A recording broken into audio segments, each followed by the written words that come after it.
এই পর্বে আমি আপনাদের সাথে আলোচনা করব হচ্ছে পিএইচপি ডাটা টাইপ নিয়ে। অ্যাকচুয়ালি পিএইচপি ডাটা টাইপস কি? পিএইচপি ডাটা টাইপ হচ্ছে আপনি একটি ভেরিয়েবলের ভিতরে কি ধরনের ডাটা রাখবেন, কি পদ্ধতিতে রাখবেন, সেটা হচ্ছে পিএইচপি ডাটা টাইপ। যেমন পিএইচপি ডাটা টাইপ হচ্ছে আপনি একটা ভেরিয়েবলের মধ্যে স্ট্রিং রাখতে পারেন, ইন্টিজার রাখতে পারেন, ফ্লোট রাখতে পারেন, বুলিয়ান রাখতে পারেন, অ্যারে, অবজেক্ট, নাল, রিসোর্স। এগুলো হচ্ছে আমার পিএইচপি ডাটা টাইপস। এখন এগুলো প্রত্যেকটাই খুব ইম্পর্টেন্ট। আপনার একটা ভেরিয়েবলের মধ্যে যে রাখবেন, এগুলো খুব ইম্পর্টেন্ট। এই জিনিসগুলো আপনাদেরকে খুব ভালোভাবে বুঝতে পারবেন। এই জিনিসগুলো যদি আপনি ভালোভাবে যদি না বুঝেন, তাহলে প্রোগ্রামিংয়ের যে নলেজ আপনার সীমিত হয়ে যাবে। এই জন্য এই জিনিসগুলোর উপর খুব ভালো খেয়াল করবেন। এখানে অ্যারে আছে, বুলিয়ান আছে, স্ট্রিং, ইন্টিজার, ফ্লোট, সবই ইম্পর্টেন্ট। তাই এই পর্বে আমি আপনাদের সাথে আলোচনা করব ডাটা টাইপস নিয়ে। ফার্স্টে আলোচনা করব হচ্ছে স্ট্রিং। স্ট্রিংটা কি? স্ট্রিংটা হচ্ছে একটা সিকোয়েন্স অফ ক্যারেক্টার। আপনি যে কোনো ক্যারেক্টার একটা ভেরিয়েবলের মধ্যে রাখাটা হচ্ছে স্ট্রিং। এই ক্যারেক্টার রাখতে হলে অবশ্যই আপনাকে একটা কোটেশন ইউজ করতে হবে, যা সিঙ্গেল হতে পারে অথবা ডাবল হতে পারে। যদি যদি একটা ভেরিয়েবল নেই, যে ভেরিয়েবলটা হচ্ছে এক্স, সরি, একটা কোটেশন ইউজ করব। সেই কোটেশন ওয়েলকাম টু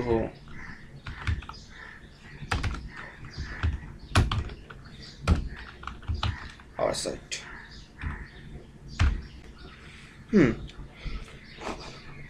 এই কোটেশনের ভিতরে, এই ভেরিয়েবলের এই কোটেশনের মধ্যে যেই ওয়েলকাম টু আওয়ার সাইটটা হচ্ছে আমার স্ট্রিং। এটা হচ্ছে স্ট্রিং ডিক্লেয়ার করা। যদি এটা আমরা যদি দেখি var ডাম করে,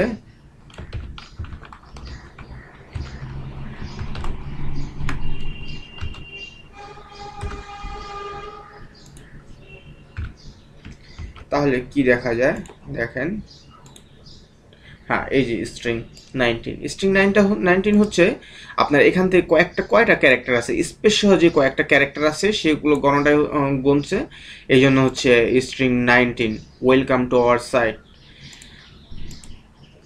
এই হচ্ছে আমার স্ট্রিং। এখন আলোচনা করব হচ্ছে ইন্টিজার নিয়ে। ইন্টিজার কি? ইন্টিজার হচ্ছে পূর্ণ সংখ্যা। আপনি এক পূর্ণ সংখ্যা লিখতে পারেন, 1 2 3 4 এইভাবে যেতে পারেন। আপনার এখানে মাইনাস ফিগার হতে পারে, ঠিক আছে, যেটা হোক, সেগুলো হচ্ছে আমার পূর্ণ সংখ্যা বা ইন্টিজার।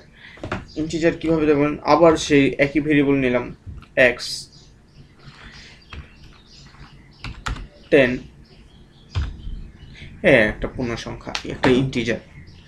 যদি এটাকে যদি আপনি যদি দেখতে চান যে এটা কি,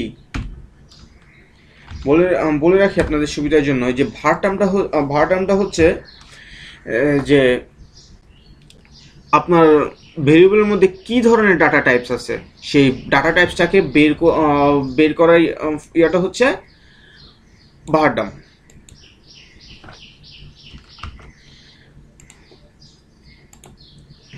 এই যে আইএনটি, ইন্টিজার হচ্ছে 10, ইন্টিজারের মধ্যে রাখা হয়েছে কি 10। ফ্লোট সেম জিনিস। ফ্লোটটা হচ্ছে ভগ্নাংশ থাকবে, দশমিক থাকবে ফ্লোট। যে এখানে যদি আপনি যদি 10-এর সাথে যদি 0.5 দেন, এই যে একটা ফ্লোট হয়ে গেল, তখন এখানে এই যে একটা ফ্লোট 10.5 ফ্লোট। এখন বুলিয়ান জিনিসটা কি? বুলিয়ান হচ্ছে যে আপনার ভেরিয়েবলের মধ্যে হয় জিনিসটা ট্রু হবে, না হয় ফলস হবে। এটা 1 এবং 0 নিয়ে কাজ করে। দেখাই আপনাদেরকে যে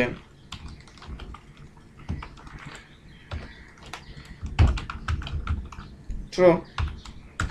আবার ভারডাম করি। ভারডাম তো আপনাদেরকে বললাম ভারডাম জিনিসটা কি, যে পিএসপির ডাটা টাইপ বের করতে হয়, এই ভারডাম যে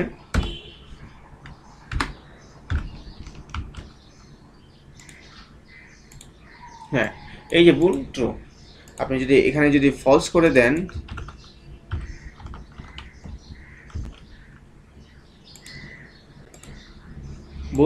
বুলিয়ান হচ্ছে ফলস, এটা 1 এবং 0 নিয়ে কাজ করে।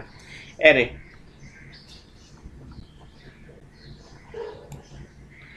অ্যারে অ্যারেটা কি, যদি অ্যারে খুব ইম্পর্টেন্ট একটা জিনিস, আপনি প্রোগ্রামিংয়ে অ্যারেটা জানা খুব খুব ইম্পর্টেন্ট একটা ব্যাপার।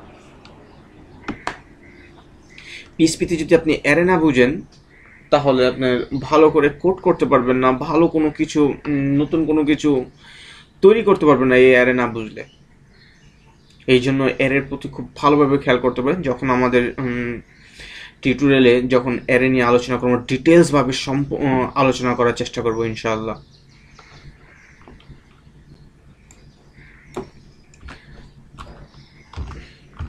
অ্যারে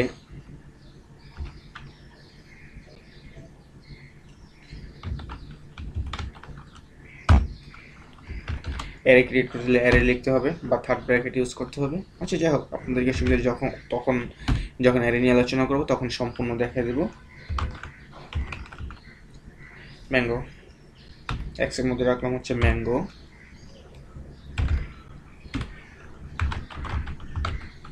ব্যানানা,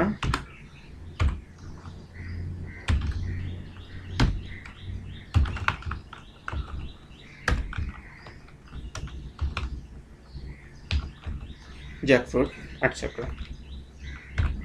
এখন এটাকে যদি আপনি যদি ভারডাম করেন একটু ডিফারেন্স থাকবে। যদি আপনি প্রিন্টার করলে সবচেয়ে ভালো হয়, তবুও আপনাদেরকে ভারডামটা দেখে দিই যে কি হচ্ছে।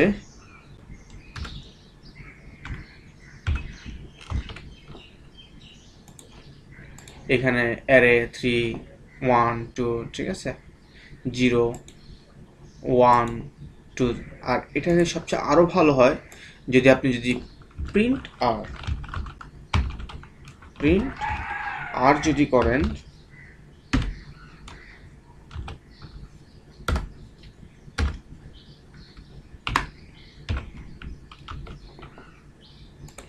সবচেয়ে সুন্দর দেখা যাবে যে অ্যারে আছে, যে একটা অ্যারে ক্রিয়েট করা হয়েছে যেটা 0 1 2 3।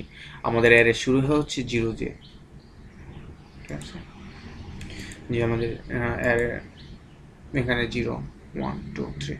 পরবর্তীতে আলোচনা করব যে কেন, কি হলো, কিভাবে হলো।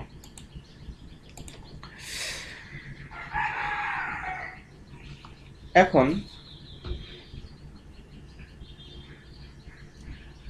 আলোচনা করব হচ্ছে অবজেক্ট নিয়ে।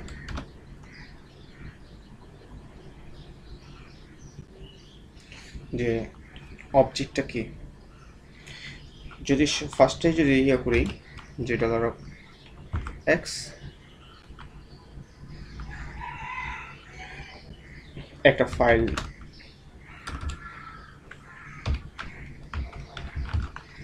এফ ওপেন, এখানে একটু দেখাই আপনাদেরকে।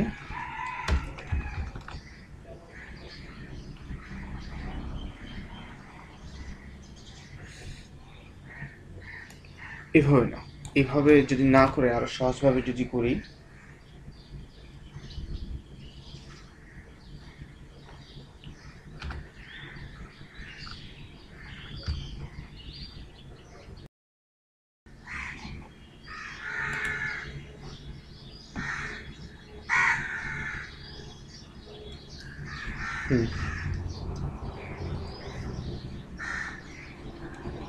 তারপর অবজেক্টটা হচ্ছে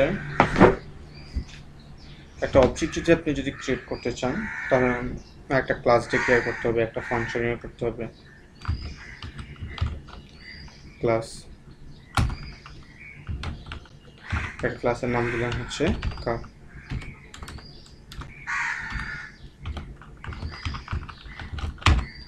ফাংশনের নাম দিলাম হচ্ছে কার।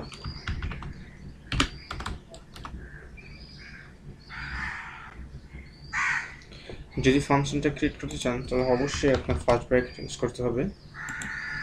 ওকে, এখানে দিস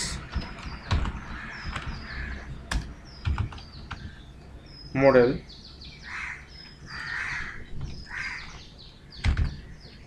টয়োটা,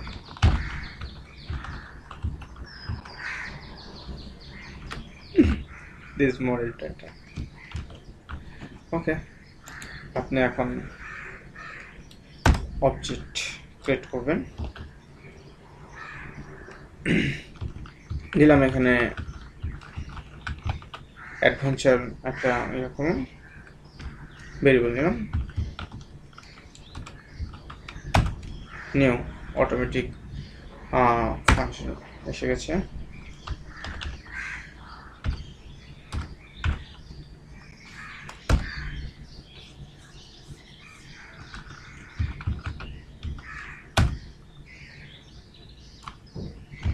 ইকো অ্যাডভেঞ্চার,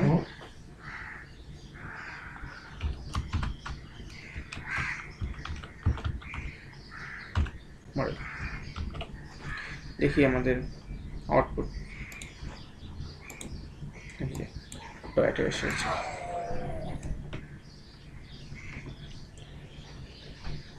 তো এখন আলোচনা করব হচ্ছে নাল নিয়ে, যে নাল ডাটা টাইপটা কি।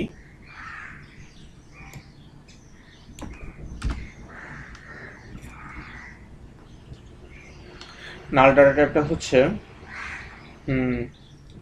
আমি আপনাদেরকে কোড করে দেখাই।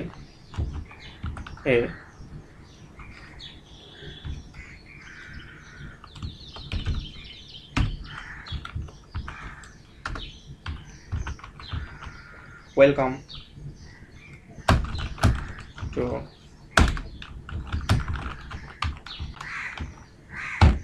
কান্ট্রি। আর আবার যদি ডলার এতে ইকুয়াল যদি নাল দেই, এবার যদি ভার ডাউন করেন,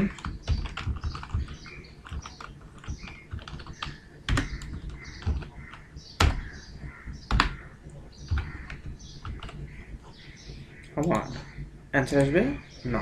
কারণ কি, আমার স্ট্রিং থেকে নালের ভ্যালিডিটি বেশি, প্রাধান্য বেশি, তাই নাল। আচ্ছা, তারপরে আমরা আলোচনা করব হচ্ছে রিসোর্স নিয়ে। অ্যাকচুয়ালি রিসোর্সটা কি?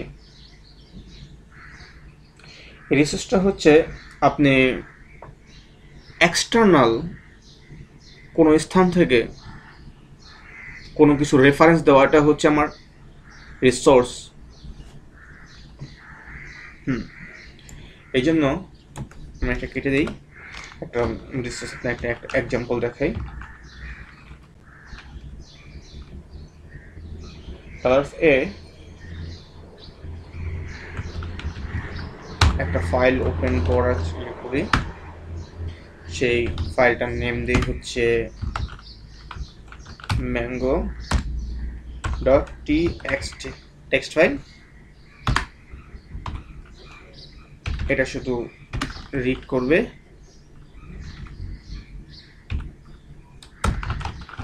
ভার্ডাম করি,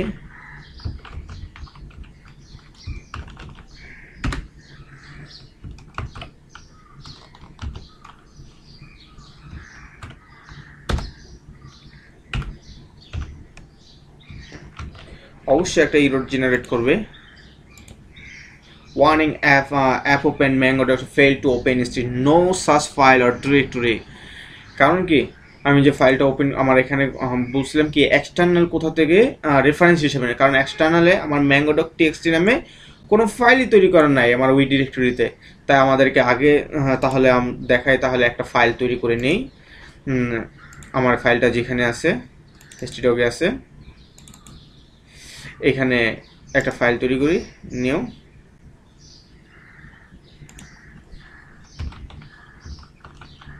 ম্যাঙ্গো।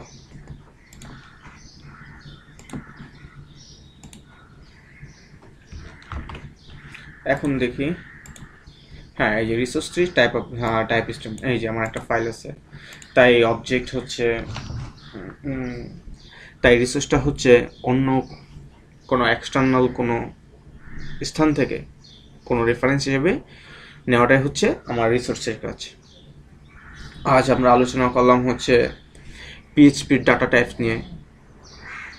পিএইচপি ডাটা টাইপস আরেকটু ভালোভাবে আলোচনা করি যে পিএইচপি ডাটা টাইপসগুলো হচ্ছে string, integer, float, boolean, array, object, null, resource. এগুলো খুবই ইম্পর্টেন্ট। আপনারা ভালোভাবে এগুলো প্র্যাকটিস করবেন, ভালো করে বুঝবেন। অ্যাকচুয়ালি কি এটা ভালোভাবে কি আপনি যদি ভালো করে একবার দেখেন তা আশা করি আর ভবিষ্যতে আর কখনোই দেখতে হবে না। তো যখন কাজ করবেন, কাজ করতে করতে এসে যাবে। আজ এই পর্যন্ত থাকুক, ভালো থাকবেন, ধন্যবাদ।